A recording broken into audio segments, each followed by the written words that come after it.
Welcome to Lost in Revision. All of our content is public domain, literature, fairy tales, and folklore. We are here to celebrate the original stories, not just read the modern sanitized versions.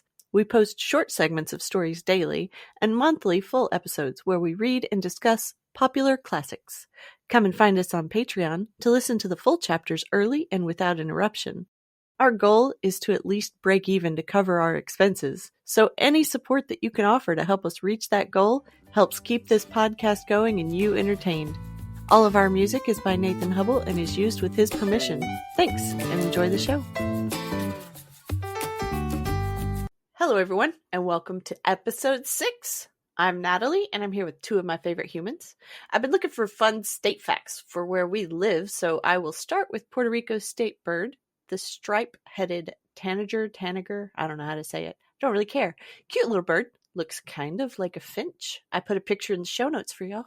Oh, he's so cute.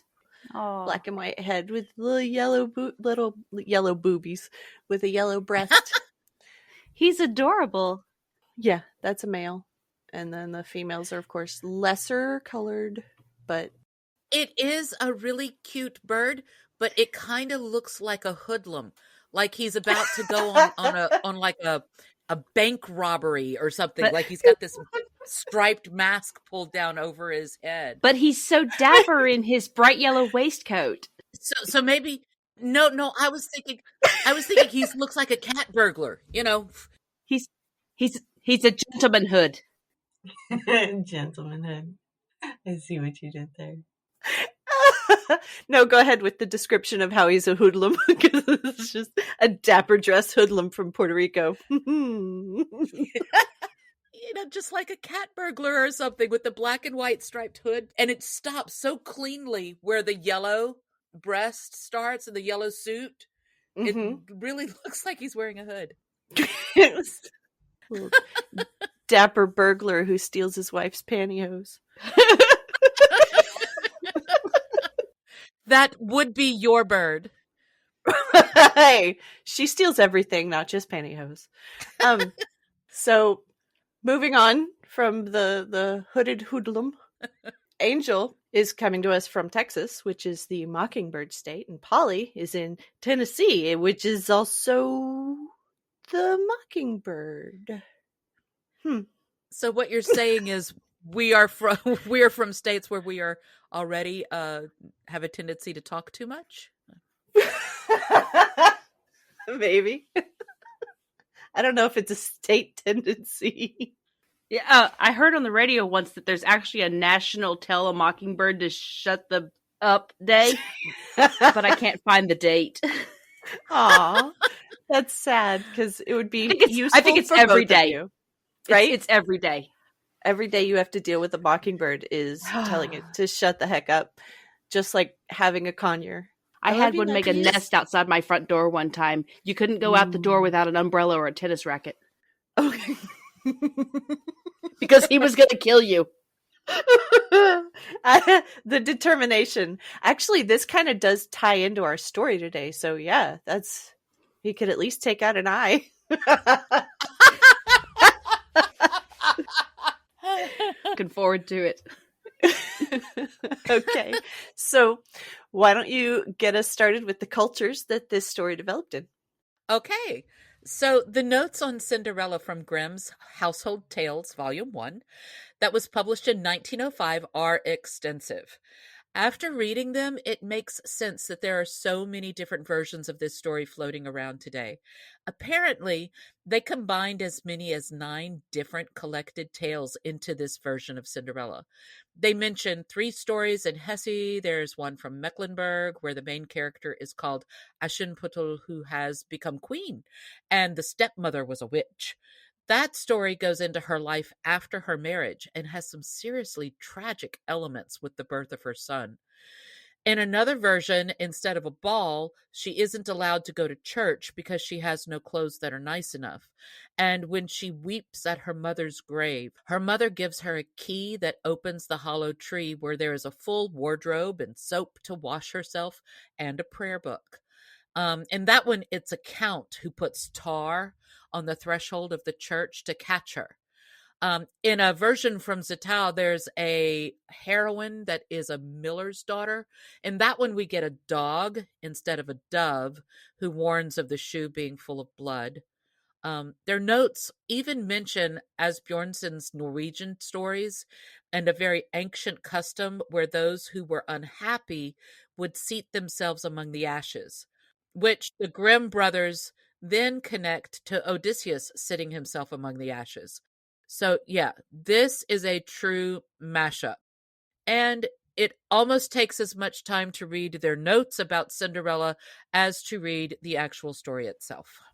Yeah, literary explication can get wordy, especially when it's a popular subject, and there's not much more popular subject than Cinderella, with so many versions of the trope around the world. There is a fascinating lesson plan out by Yale that's based on analyzing Cinderella as a cross-cultural story that claims that there are over 900 versions of the story around the world. Wow. You know, the funny thing about that is that the magic fish story that I couldn't remember when we first recorded The Fisherman and His Wife, I started reading and boom, this is it. Golden eyes, not golden fish. It was a Cinderella story from China called Ye Shen, where her stepmother ate her magic fish pet, and the fish bones were what granted her the cool clothes and golden shoes. The mother and stepsister end up being crushed in the cave by what they say is flying stone at the end. I'm guessing it was more falling stone, and that's a translation thing. But oh man, talk about a horrible way to die. Oof. Yeah.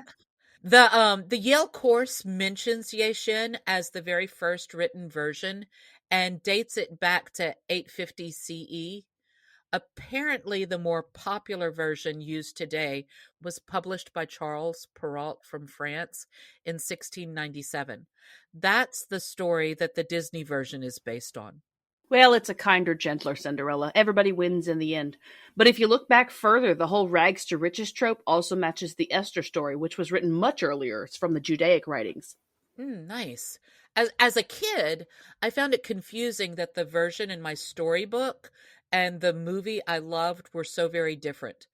It wasn't until I saw the Reading Rainbow episode where LeVar Burton reads Mufaro's Beautiful Daughters from Africa that I began to realize and appreciate how many different versions there were of this story.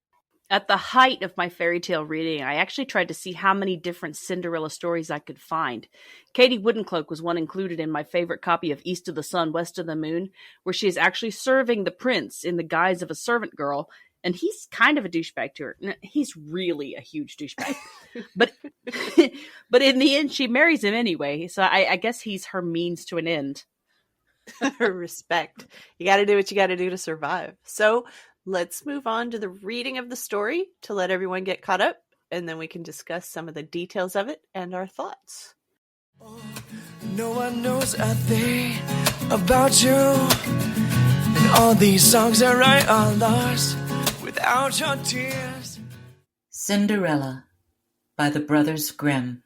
The wife of a rich man fell sick, and as she felt that her end was drawing near, she called her only daughter to her bedside and said, "Dear child, be good and pious, and then the good God will always protect you, and I will look down on you from heaven and be near you." Thereupon she closed her eyes and departed. Every day the maiden went out to her mother's grave and wept, and she remained pious and good. When winter came, the snow spread a white sheet over the grave, and by the time the spring sun had drawn it off again, the man had taken another wife. The woman had brought with her into the house 2 daughters, who were beautiful and fair of face, but vile and black of heart. Now began a bad time for the poor stepchild. "Is the stupid goose to sit in the parlor with us?" they said. "He who wants to eat bread must earn it. Out with the kitchen wench." They took her pretty clothes away from her, put an old gray bedgown on her, and gave her wooden shoes. "Just look at the proud princess, how decked out she is!" they cried and laughed and led her into the kitchen. There she had to do hard work from morning till night, get up before daybreak, carry water, light fires, cook, and wash. Besides this, the sisters did her every imaginable injury. They mocked her and emptied peas and lentils into the ashes so that she was forced to sit and pick them out again. In the evening, when she had worked till she was weary, she had no bed to go to, but had to sleep by the hearth in the cinders. And as on that account she always looked dusty and dirty, and they called her Cinderella. It happened that the father was once again going to the fair, and he asked his 2 stepdaughters what he should bring back for them. "Beautiful dresses," said one. "Pearls and jewels," said the second. "And you, Cinderella," he said, "what will you have?" "Father, break off for me the first branch which knocks against your hat on your way home." So he bought beautiful dresses, pearls, and jewels for his 2 stepdaughters. And on his way home, as he was riding through a green thicket, a hazel twig brushed against him and knocked off his hat. Then he broke off the branch and took it with him. When he reached home, he gave his stepdaughters the things which they had wished for, and to Cinderella he gave the branch from the hazel bush. Cinderella thanked him, went to her mother's grave, and planted the branch on it, and wept so much that the tears fell down and watered it. And it grew and became a handsome tree. Thrice a day Cinderella went and sat beneath it, and wept and prayed. And a little white bird always came on the tree, and if Cinderella expressed a wish, the bird threw down to her what she had wished for. It happened, however, that the king gave orders for a festival which was to last 3 days, and to which all the beautiful young girls in the county were invited, in order that his son might choose himself a bride. When the 2 stepsisters heard that they too were to appear among the number, they were delighted, called Cinderella and said, "Comb out our hair for us, brush our shoes, and fasten our buckles, for we are going to the wedding at the king's palace." Cinderella obeyed, but wept, because she too would have liked to go with them to the dance, and begged her stepmother to allow her to do so. "You go, Cinderella," said she, "covered in dust and dirt as you are, and would go to a festival. You have no clothes and shoes, and yet would dance." As, however, Cinderella went on asking, the stepmother said at last, "I have emptied a dish of lentils into the ashes for you. If you have picked them out again in 2 hours, you shall go with us." The maiden went through the back door into the garden and called, "You tame pigeons, you turtle doves, and all you birds beneath the sky, come and help me to pick the good into the pot, the bad into the crop."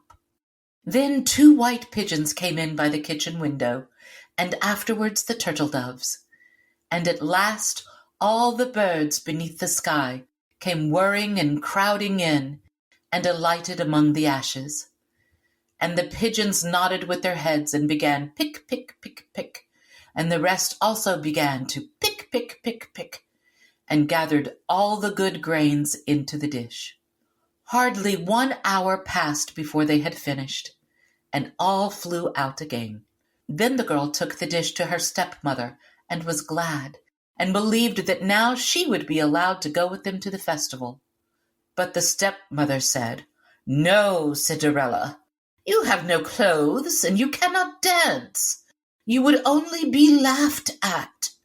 And as Cinderella wept at this, the stepmother said, "If you can pick 2 dishes of lentils out of the ashes for me in 1 hour, you shall go with us."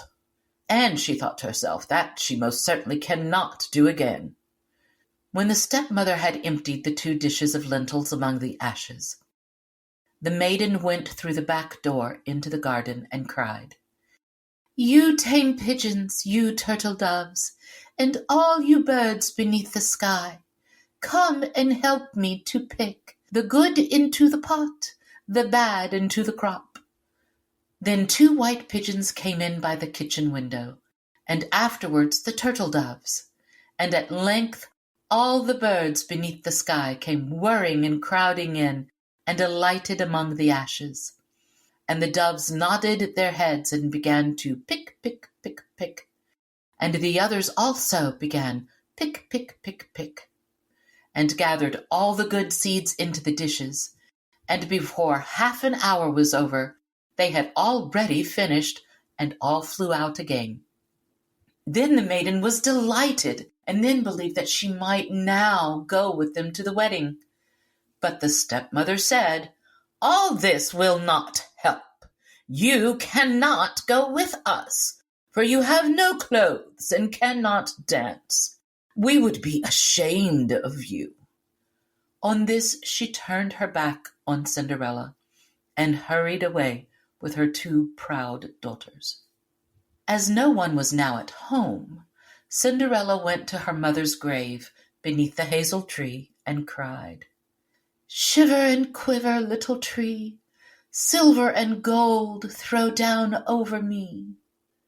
Then the bird threw a gold and silver dress down to her, and slippers embroidered with silk and silver. She put on the dress with all speed and went to the wedding. Her stepsisters and the stepmother, however, did not know her, and thought she must be a foreign princess, for she looked so beautiful in the golden dress. They never once thought of Cinderella, and believed that she was sitting at home in the dirt, picking lentils out of the ashes. The prince approached her, took her by the hand, and danced with her. He would dance with no other maiden, and never let loose of her hand, and if anyone else came to invite her, he said, "This is my partner." She danced till it was evening, and then she wanted to go home. But the king's son said, "I will go with you and bear you company," for he wished to see to whom the beautiful maiden belonged. She escaped from him, however, and sprang into the pigeon house. The king's son waited until her father came, and then told him that the unknown maiden had leapt into the pigeon house.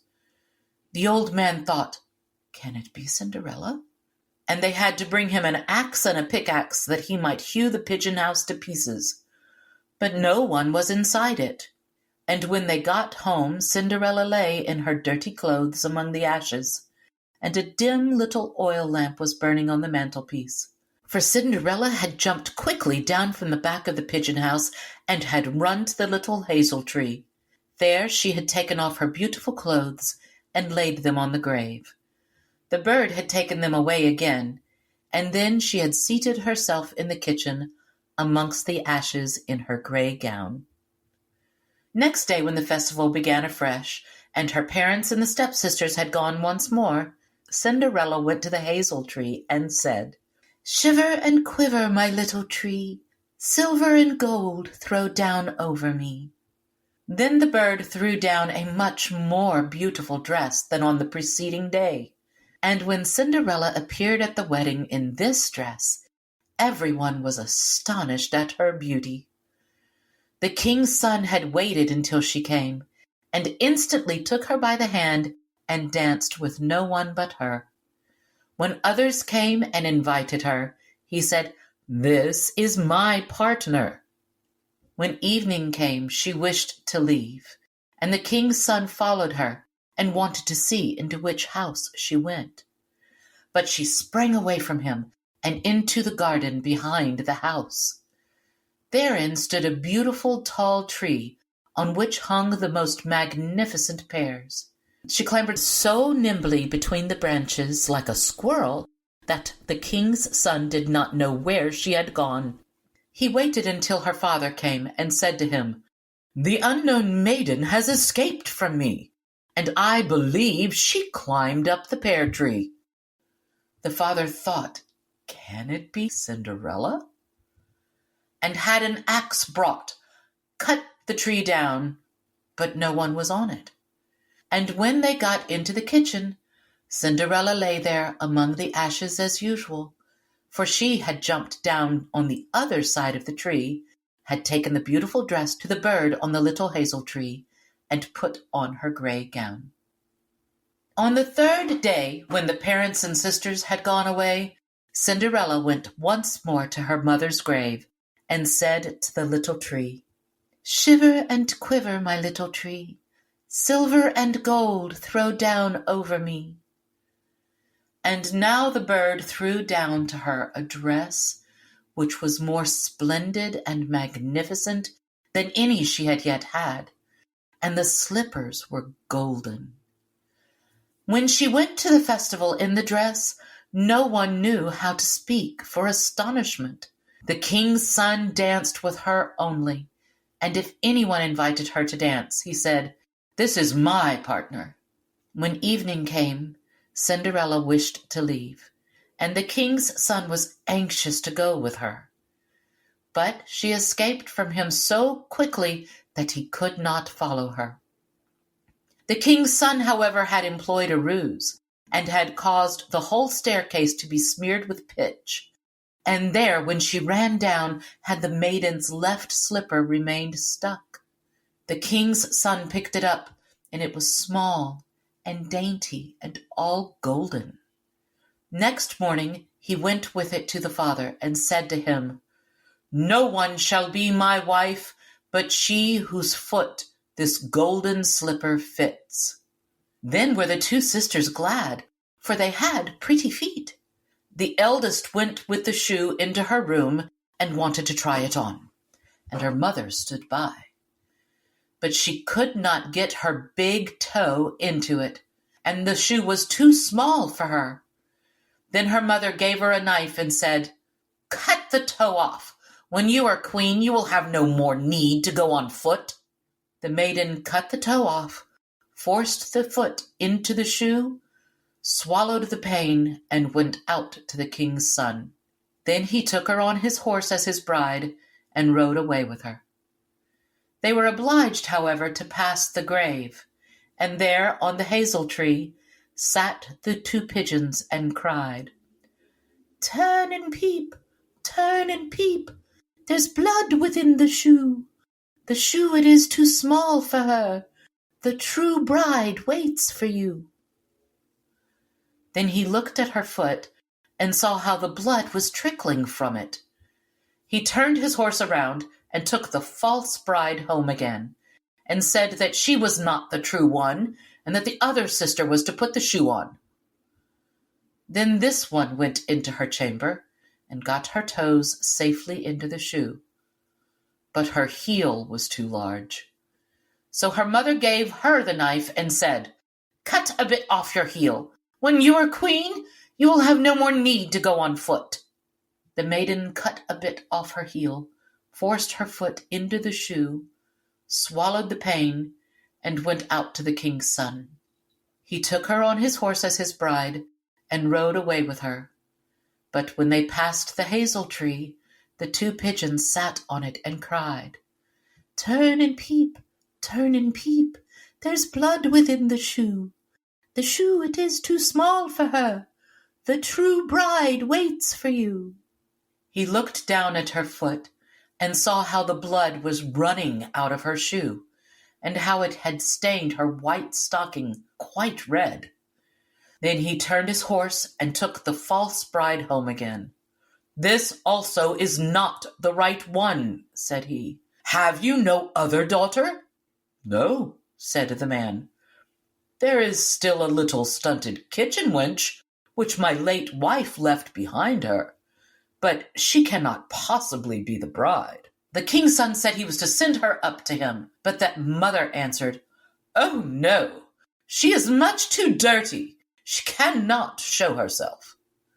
But he absolutely insisted on it, and Cinderella had to be called. She first washed her hands and face clean, and then went and bowed down before the king's son, who gave her the golden shoe. Then she seated herself on a stool, drew her foot out of the heavy wooden shoe, and put it into the slipper, which fitted like a glove. And when she rose up, and the king's son looked at her face, he recognized the beautiful maiden who had danced with him, and cried, "That is the true bride!" The stepmother and the two sisters were horrified and became pale with rage. He, however, took Cinderella on his horse and rode away with her. As they passed by the hazel tree, the two white doves cried, "Turn and peep, turn and peep. No blood is in the shoe. The shoe is not too small for her. The true bride rides with you." And when they had cried that, the two came flying down and placed themselves on Cinderella's shoulders, one on the right and the other on the left, and remained sitting there. When the wedding with the king's son was to be celebrated, the two false sisters came and wanted to get into favor with Cinderella and share in her good fortune. When the betrothed couple went to the church, the elder was on the right side and the younger at the left, and the pigeons pecked out one eye from each of them. Afterwards, as they came back, the elder was at the left and the younger at the right, and then the pigeons pecked out the other eye from each. And thus, for their wickedness and falsehood, they were punished with blindness all their days. The end. Hope I find the words I need right now to make this next one bring you here. Okay, we are back, and I'm going to ask again, like I always do, what is your favorite part or version of this story? My favorite version is Katie Woodencloak. Is she related to Kate Crackernuts? I mean, we should do a whole compilation of all of the Kate Travels Through Magical Metal Forest stories. I wonder if there's a historical figure named Kate that all of these are based on. Yeah, maybe it's like the historical Betty, where it's the standard name of the hero girl, like Boots for the youngest son in many tales. I can't get over Boots from Dora the Explorer. Isn't that her monkey? Yeah. So I love that the ball happens over 3 nights. It just made a little more sense to me that they could fall in love after 3 dates than just one. Hey, maybe this is where the 3-date rule comes from. Well, brain chemistry science agrees with you, which makes it a little bit worse that he didn't recognize her through 3 dance nights in a row. I have to admit, I have forgotten a lot of men, even after more nights of dancing with them. I just didn't go looking for them afterwards. I don't think that's the same thing. It makes a bit more sense if you consider the popularity of a masquerade ball.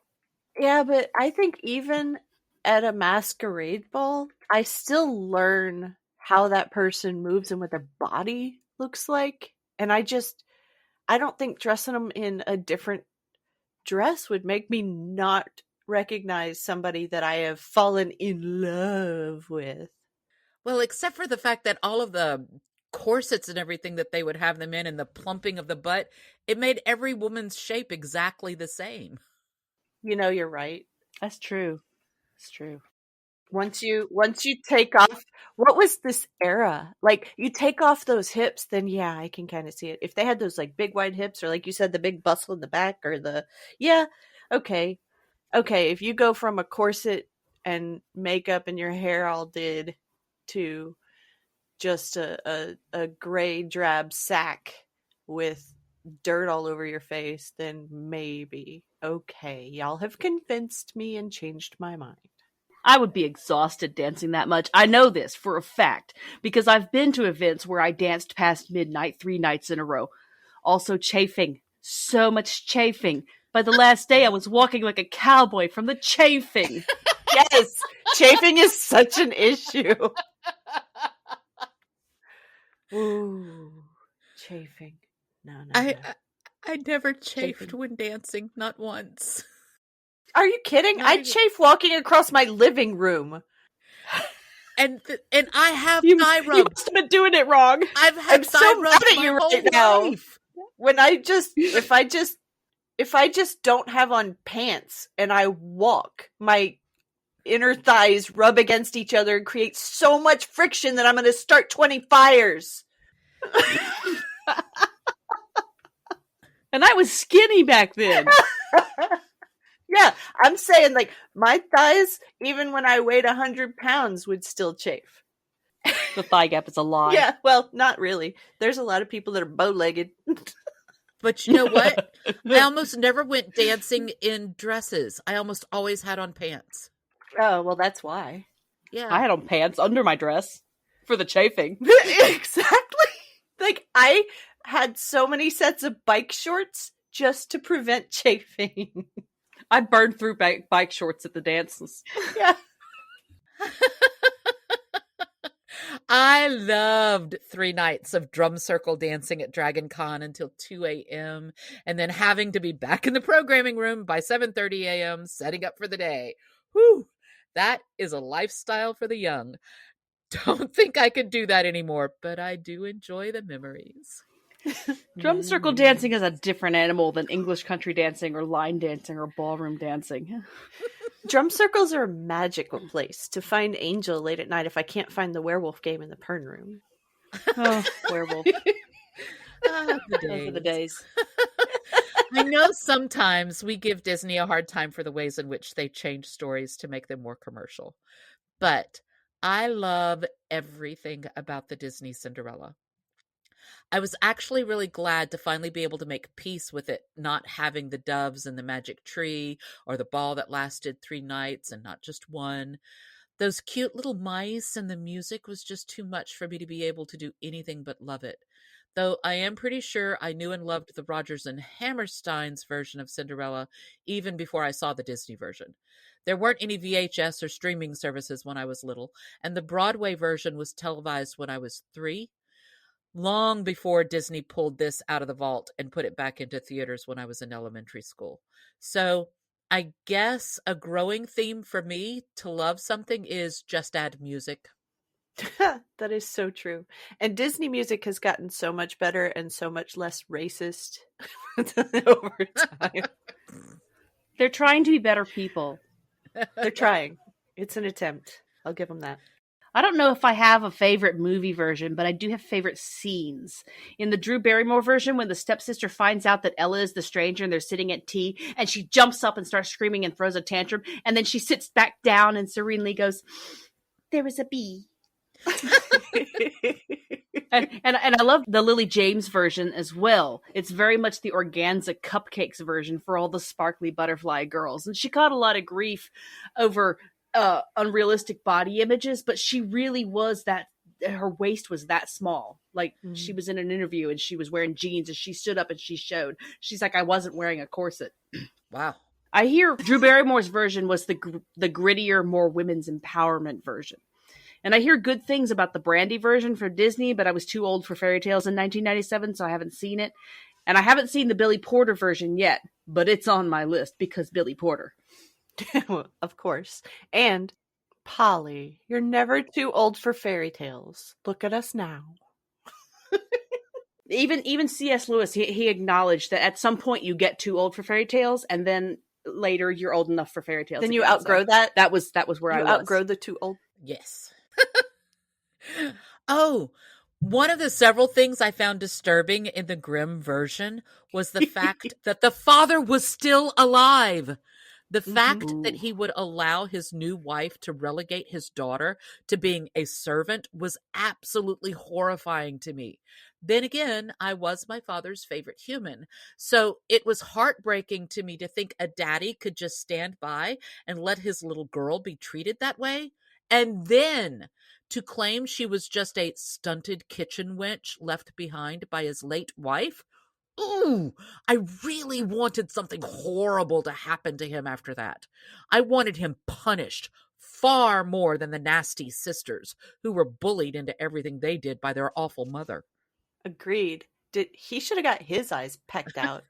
And truth, my dad would never. I think we can all agree that we hate Cinderella's father in this version. I just want to kick him in the shins with a steel-toed boot. The pointy ones from the armor.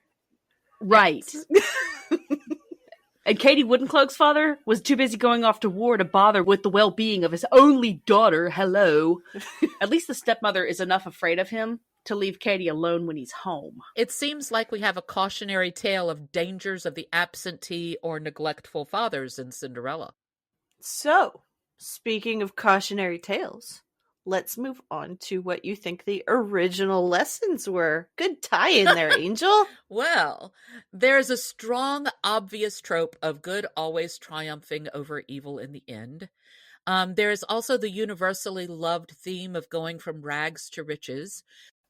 Well, that brings us back to the Esther story. Rags to riches is really an enduring trope. But instead of an absent father or a wicked stepmother, we have an evil, greedy advisor to the king. Yes, that is one of my favorite Bible stories just because of the consequences that she brings down on Haman for trying to commit genocide just because her uncle wouldn't bow to him. It is very fitting that he dies on the 50-foot stake that he planned to impale her uncle on. Ooh, I always heard it was a gallows, not a 50-foot stake. What were they going to do, shish kebab him? Yes, that's what actually happened in the Bible. Yeah, they did, and they did. They did shish kebab him. Gosh, we can talk about that a little bit. When they said that they were going to put him on a 50-foot stake, we were like, how do they get him up there? Like, how did they do it? Did they build stairs? Did they use a ladder? The logistics of this. No. They inserted it in his and then spit it up. You're probably I know how right. the 50-foot stake works. I just didn't hear that it was a 50-foot stake. Okay, I did not need that imagery in my life. I really didn't. Vlad the Impaler, come on. Come on, no. No. This is biblical, Angel. We're telling Bible stories, which is perfectly okay for any setting. My brain is a visual brain. You say something, Mine too. it visualizes it. Mine too. Why do you think I was? Angel needs brain Why bleach. do you think I was stuck on the visualization of how did they even do it? Thank you, Polly. Okay, can we go back to Cinderella? But this is, I mean, Bibbidi Bobbidi Boo. Take me back. Was he gonna shish kebab all the Jews on a 50-foot no, stake? only the one that pissed him off. Her uncle pissed him off because he wouldn't bow to him. Oh, He was only going to kill him, but then because he was mad at him, he asked to kill all the Jews, and then the king actually did a decree to say, "Yeah, sure, everybody kill all the Jews. It's fine." And then, you know, a funny thing about that is everybody loved the Jews so much that they were like, "Well, I'm Jewish now too. I'm not going to turn them in."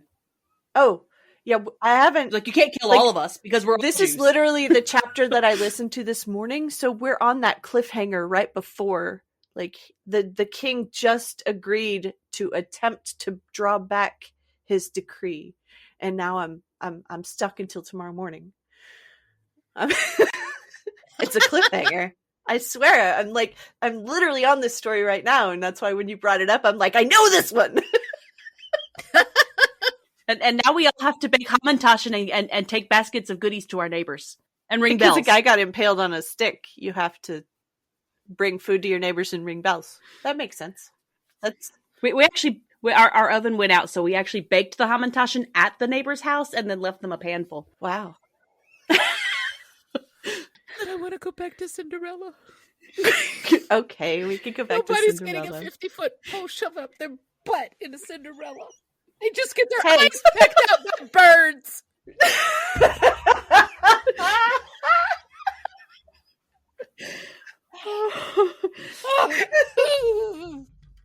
I am so sorry that I told you Bible stories on our podcast. Oh, God. Okay, let's Okay, get back to the story. The story, Angel, the story. The story. Yes, because in this story, it goes beyond rags to riches, and the ultimate win comes from being worthy of the prize. The good girl gets the prince, and the nasty, mean, selfish girls get their eyes picked out by birds. Or impaled. Yeah. No! So that is always one of my favorite parts of all of these stories is the karmic consequences. I love all of the parts where the wicked relatives' eyes get pecked out and they're killed by flying stones and such.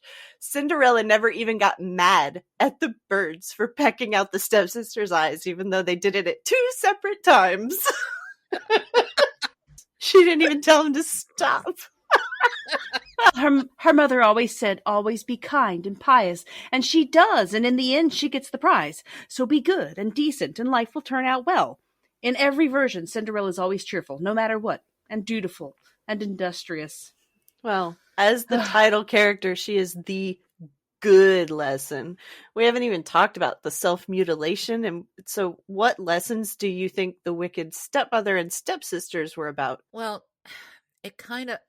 it almost speaks more to modern lessons than the original lessons. But in the early days, they were probably stressing the obedience to parents line.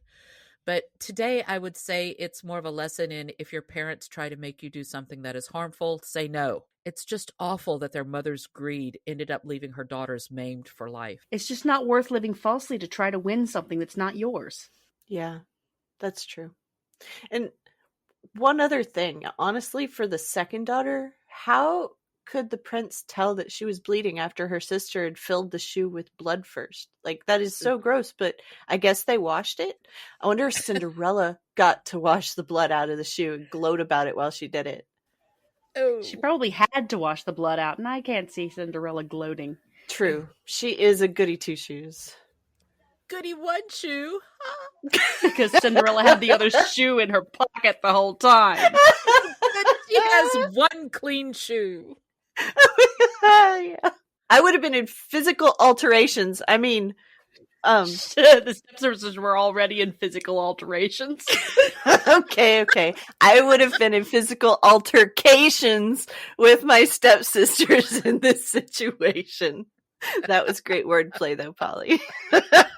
So let's move on to what the modern audiences can learn from this story. Oh, goodness. Okay. So I always responded to this story because it was Cinderella's kindness that made her special, not just her beauty.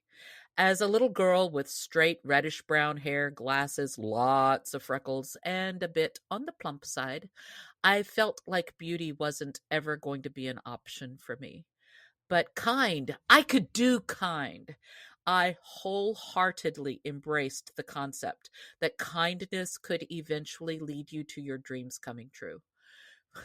Poor naive little angel, who probably still believes that deep down inside. Oh, I'm positive she does. And it works in lots of ways, as long as you balance it with self-care, too. For Katie, it was find a pretty douchebag, and you could take over his kingdom. Yeah, Shin wasn't even looking for a husband. She just wanted to return the shoes so she could talk to her fish friend again. It all comes down to shoes. That is true. And I do appreciate that many of the stories have the shoes that are lost through the trickery of the prince instead of just clumsy women like in some of the more modern tales. Also, that they were silver and gold. The whole wearing glass on your feet never seemed smart to me. Well, it's fairy glass. It only shows the pretty feet. Yeah, not the smushed up toes that those high heels would make. Ew! All the sweaty inside the glass. Ew. Also, don't forget about the animal companions. Without the animal friends, none of the magic even happens. If her kindness didn't extend to all life, even little snakes and fish in some stories and a bull in Katie Woodencloak, it wouldn't work. Also, why in the world did the bull in Katie Woodencloak ask for decapitation like the fox in The Golden Bird, but he didn't even turn into a prince afterwards? That left me flummoxed. Maybe he just wanted release. Maybe. He was just we over don't it know all. his situation. They never told us his backstory. It's probably very tragic. We need a story for the bull. We do. Maybe we should write one. Why did the bull want to be decapitated? The real magic here was that the birds didn't eat the lentils. I can't even keep nuggies out of my coffee. And last night she stole a pepper bigger than her head from my bowl. I had a chicken steal a whole sandwich on a run-by. The birds did get to eat something, though. She told them good ones in the pot, bad ones in the crop. So they were like, one for you, one for me. One for you, one for me. I bet they didn't all make it to the crop. Like, they didn't grow. She got all the pretty lentils in the pot and the broken ones the birds ate. Yeah, that makes more sense. A lot more sense, actually. So to close out, what do you think happened after the story? Oh, goodness. The problem is, most of the things that I'd like to see happen wouldn't, because Cinderella is just too nice. I still want something very karmic to happen to her father. Oh my goodness, yes, that is so true. I think that the prince indulged his foot fetish and finally bought her some of those glass slippers. So that's why Disney had glass slippers. Wonder which artist had the foot fetish. Do you suppose the prince wore her shoes? I bet Katie Woodencloak's pretty boy stayed in his room wearing her shoes. Not to judge, that's my favorite scene from Stardust. Love our boobs. We always knew you was a whoopsie. Oh, now we need a new movie with the prince dressing up in her shoes. Nice. Oh my God. Somebody call a Billy drag Porter. version of Cinderella. It'd be illegal in y'all states. Oh, that's true. Sad. Because nobody does anything illegal in our states.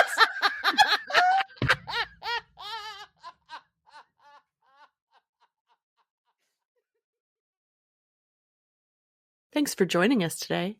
Check us out on Patreon. The Storytime level is only $3, and you can help us meet our small goal of breaking even and covering our expenses. Your support helps pay for all of the things that podcasting requires, and helps keep this show alive and growing.